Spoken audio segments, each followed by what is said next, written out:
For generations, we have been taught that we had to believe the story of the Exodus on faith alone. We were told that Mount Sinai, where Moses received the Ten Commandments, was located in Egypt, but there was no real evidence to make it believable. No pictures of left-behind artifacts, practically nothing to validate one of the most important stories of the Bible. The Bible says over 70 times that the Israelites went out of Egypt to Midian, which would be mostly or entirely modern-day Saudi Arabia. Is it true that there is very little evidence that the Exodus story happened, or have we actually just been looking in the wrong spot? While the theory of Moses and the Israelites being in Saudi Arabia is a relatively new theory to those of us in the outside world, it isn't new to the locals living there. We were frequently approached by Saudis eager to talk to Americans for the first time face to face. And one of the first things they would say with excitement was, "Did you know Moses was here? Let me show you where he and his people were."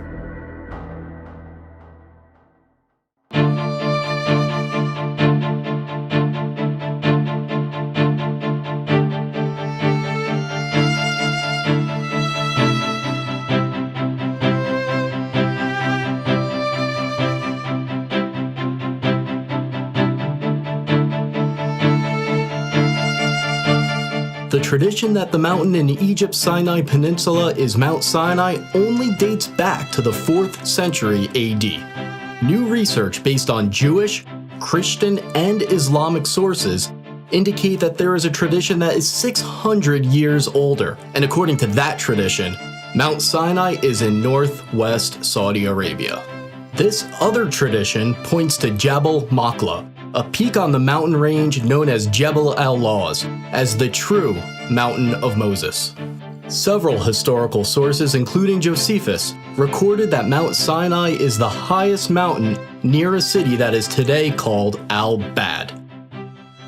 Locals refer to Jebel Makla as Jebel Musa, the Mountain of Moses. So you call this one Jebel Musa? Jebel Musa. One of the distinguishing features of this mountain is the blackened top that you can see right behind me. The Bible says that God descended upon Mount Sinai as a fire. The blackened peaks stick out from the surrounding areas, and the rocks are only black from the outside. Researchers disagree as to whether the blackened rocks are actual evidence of God descending upon the mountain as a fire like the Bible says, or whether it's natural volcanic rock. A small handful of Americans tried to sneak into this area in the late 1970s and the 1980s. They were arrested, and their photos and videos were confiscated by the Saudi police. Their evidence was lost. However, images and videos slowly began leaking out to the outside world. According to those who snuck in and were arrested, these sites were being kept secret by the Saudi regime, a theocracy that hid them from the world using fences and police and the threat of force. As I tried to understand why the Saudis were hiding this important site, I began reaching out to sources in the Islamic world. For 15 years, I've been in the fields of intelligence, counterterrorism, and international relations, and one of my best contacts had a story to tell.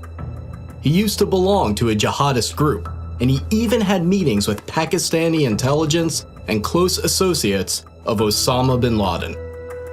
And now, he's speaking out for the first time. When I was in the jihad world, we all knew that the Mount Sinai was in Saudi Arabia.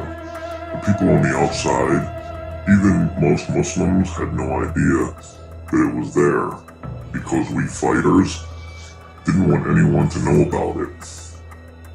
We all knew that the Saudi government hid it and protected it with security, and we all agreed with it. We believe that if a site, even a holy site, is visited by people and used for idolatry, it should be destroyed. But our hiding it, according to the Islamic law, is what saved it, so you can see it today and appreciate it.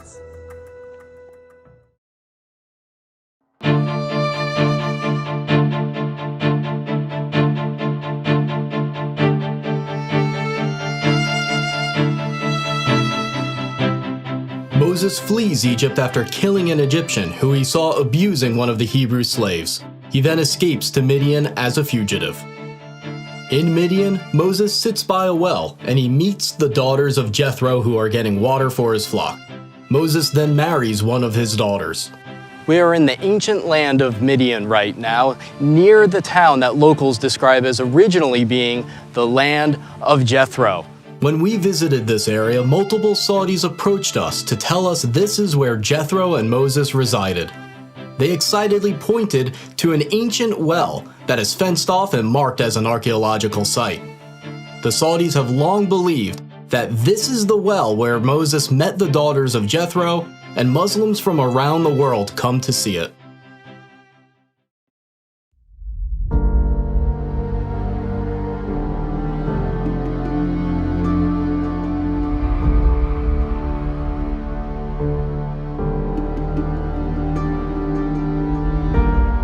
The book of Exodus says that the Red Sea crossing happened at a spot named Yam Suf, but experts have long disagreed about where it was. There are two proposed Red Sea crossing sites from Egypt into Saudi Arabia. The first candidate is at the Straits of Tiran, at the bottom of Egypt's Sinai Peninsula. The second candidate is at Egypt's Nuweiba Beach. Dr. Glenn Fritz, who has a PhD in environmental geography, conducted a massive study of the land and all the historical references about where the crossing happened. He found only one exact match: Egypt's Nuweiba Beach. Nuweiba Beach is almost 5 miles long and 3 miles wide, providing enough room for the Israelite population to fit. Here, they'd be trapped with the mountains on both sides, the Red Sea in front of them, and Pharaoh's army right behind them. Amazingly, there is a path under the water from Egypt into Saudi Arabia. The path is not too steep.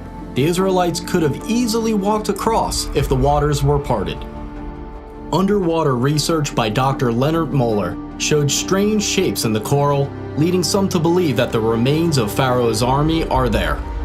According to this theory, the coral wrapped around the debris from Pharaoh's army and retained the shape of the objects after they dissolved. When they brought a metal detector down to the coral anomalies, the readings were consistent with circular patterns of metal resembling the parts of chariots. We had planned to dive near the possible Red Sea crossing point because it's a public diving site with stores where you can go and rent diving equipment. But we weren't allowed to.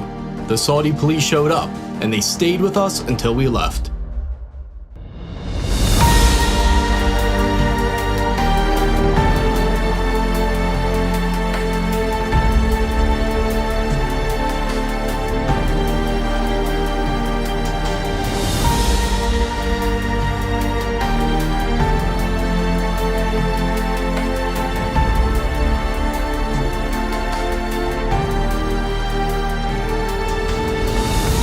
After the Red Sea crossing, Moses and the Israelites stop at a place near Mount Sinai named Elim.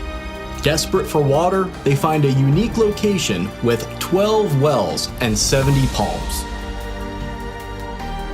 Along the path to the possible real Mount Sinai, there is a match for Elim with many palm trees and, to this day, 12 wells. Saudi locals pointed us to this location and specifically referred to it as Elim.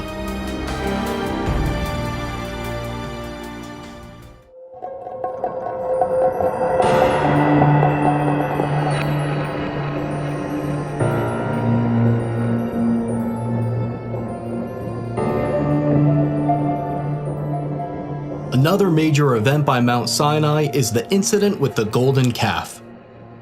While Moses is up on Mount Sinai, some of his followers begin worshiping a golden calf. They place it up on a stand and begin worshiping around it, and they set up an altar in front of it.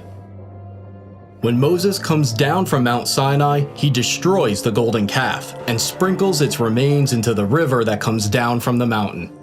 Here, in front of the mountain, we have the remains of what may have been that golden calf worship site.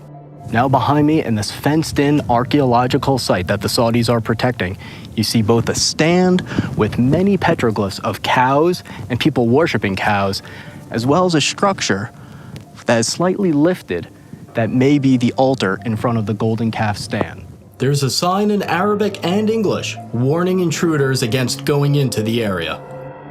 The local tradition that this is where the golden calf was is so strong that if you approach it, you'll be suspected of searching for gold. According to the Bible, the worshippers of the golden calf say, "These are your gods, O Israel." This verse indicates that there are multiple depictions of bulls as the Israelites are worshiping the golden calf. On the top of the stand where the golden calf would have been placed, there is a circular indent where the rock has been worn down. It's speculated that this is where Moses grounded the golden calf into powder. After Moses destroys the golden calf, 3,000 of the golden calf worshippers are killed, so there must be a spot where thousands of people were buried. About 4 miles from this site, there's a massive ancient graveyard. It appears to be a mass burial site where the graves were dug all at once. It's located just outside the plain where the Israelites would have camped, so it's exactly where it should be if this is where that story took place. Here too, the Saudis have a sign identifying it as an archaeological site, and it's patrolled by police.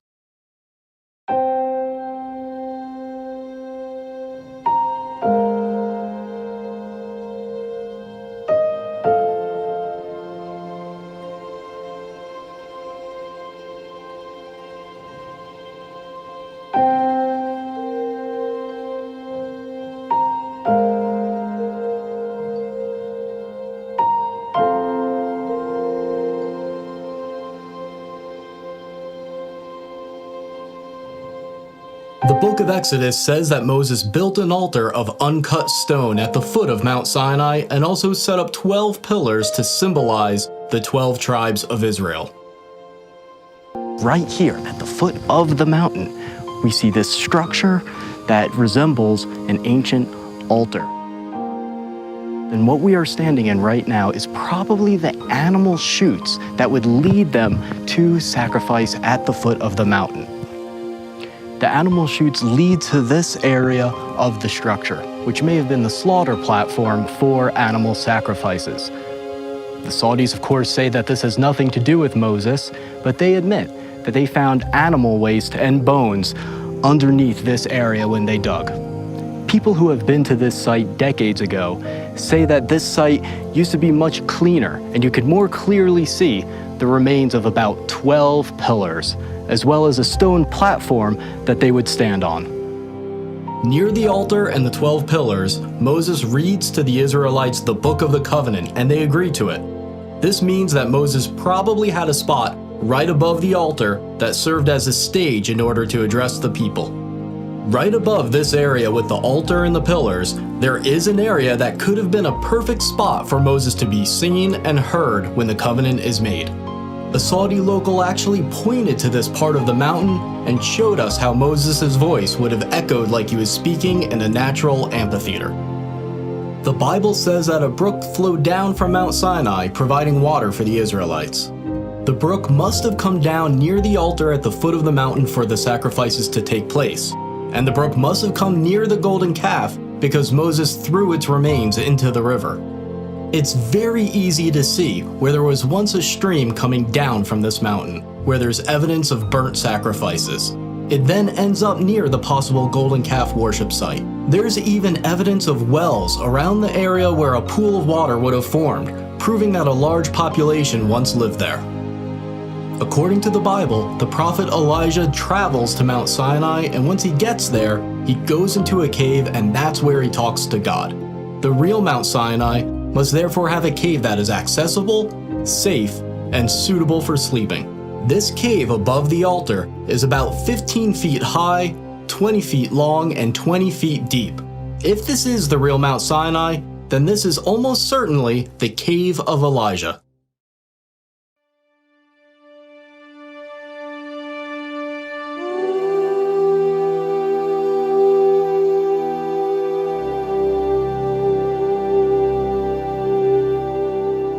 On the way to Mount Sinai, the Israelites camp where there's no water. Moses goes up to a distinct rock and strikes it with his rod, and miraculously, water pours forth for his followers.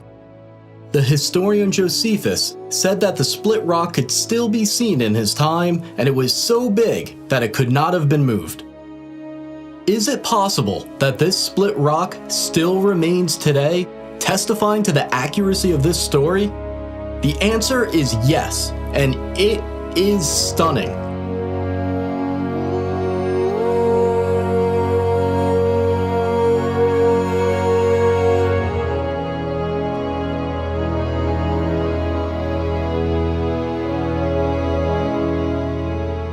This split rock was first discovered by Jim and Penny Caldwell, an American couple that was working in Saudi Arabia in the early 1990s. The local Bedouins have long had two names for this area, the Water of Moses and the Split Rock of Moses. This split rock is on top of a 100-foot hill and is somewhere between 40 and 60 feet high. And what's really amazing about this specific location in the valley along the possible route to Mount Sinai is that the rocks underneath the split rock are smooth, as if tons and tons of water poured forth, forming a miniature lake at the bottom for the Israelites to drink from. If you have a relationship with a local, they'll tell you that this area is related to Moses, but the Bedouins that live here will try to keep you out. We saw this firsthand as we were chased out of the area. Okay, so we are flooring it. We're gonna see if this guy follows us. We heard 2 gunshots. This guy's like, doesn't really want to party.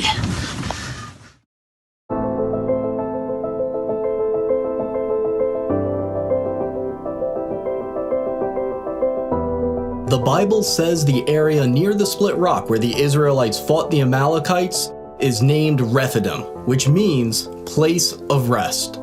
Hebrew inscriptions we found there have been interpreted to say place of rest, the definition of Rephidim. Closer to the mountain, inscriptions have been found that Dr. Miles Jones, a scholar of ancient Hebrew, believes are talking about the battle with the Amalekites. He says one of the inscriptions refers to the death of an Amalekite. Nearby, there are 2 inscriptions that Dr. Jones believes are marking where a Hebrew mother and daughter died. The Bible says that God told the Israelites that they possess the land wherever the soles of their feet touch. Near the split rock and near the mountain, there are many inscriptions with an image of a foot and a sandal. Next to the image, there is Proto-Hebrew writing that means the sole of the foot.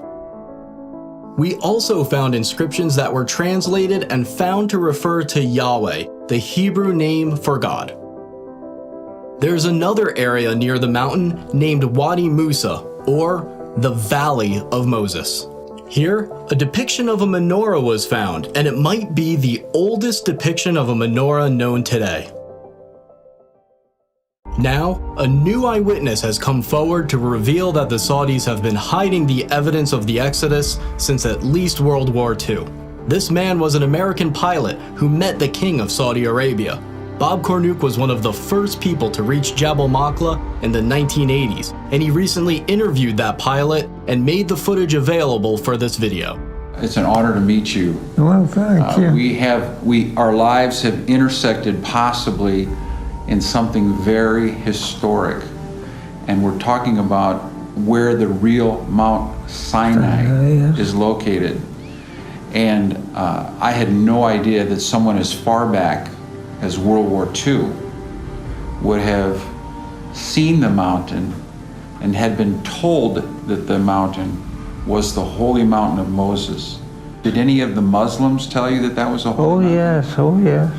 I guess everybody in the military knew it was holy. Yeah. Well, they forbidden me to fly around it, and it was off limits that I'd be killed either by God or by maybe some of them, I don't know. And when I took off, I was half scared to death. You bet I flew around it. But it was different than the rest of the mountains because it was black on top? Oh, it was a blackish green. It was dark enough to be somewhat frightening.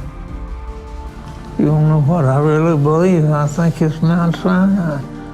I think God let me fly around it. That's what I think. I think he let you and me both live. Why haven't we heard about this other candidate for Mount Sinai? Why has almost the entire focus been on the traditional site despite its lack of compelling evidence. Think about how many things line up with the biblical story right here at this mountain. There's a beach and path where the Red Sea crossing could have happened, matching the biblical account. You can see how the Israelites could have camped near Elim with its 12 wells and 70 palms. Along the way to Jabal Machlah, there's a split rock and area suitable for camping. There's a mountain referred to as the Mountain of Moses, with a large plain in front of it where millions of Israelites could have camped. You can see an altar of uncut stone at the foot of the mountain, where there's evidence of burnt sacrifices, right where it should be. There's evidence of bull worship, and you can see exactly how Moses would have seen the golden calf worship going on as he came down from the mountain. There's a brook that comes down from the mountain just like the Exodus story says. You can see right where the cave of Elijah might have been. All of these little details have to fit, and they fit. After I came back from the trip, people asked how I felt standing there where so few people have been able to, and the predictable feelings were easy to describe. The adrenaline, amazement, awe, but there was an emotion that was more difficult to describe. I didn't deserve to be there. I'm not someone who's given away his wealth to the poor, I'm not a scientist or a pastor, and there are still days where I feel like I have no faith at all. But then as I looked at the mountains, I remembered something. The Bible has a clear pattern where God doesn't use the best or the most expected. Even Moses was so insecure that he didn't want the job. Rather than using the most qualified, the pattern is that God uses the unexpected, the insecure, the flawed, the depressed, the doubter, the underdog. Every single person can make a difference, especially those that think they can't. As you watch this, the Saudis are constructing a super city that is planned to be 33 times the size of New York. If all of us don't take action, Saudi construction in the area may destroy key evidence and prevent excavation for the foreseeable future. To try to stop these sites from being threatened, we have set up a website and a nonprofit organization to support further research and to convince the Saudis to preserve the sites so they can be saved and investigated. We're entering a period that we have never been in before, one where this footage and other evidence of the Exodus and the Bible overall are only a click away for anyone on Earth with an internet connection. And as these sites are revealed, it will change the Middle East forever and impact the billions of people who follow Judaism, Christianity, Islam, and those with no faith at all. The world is about to change.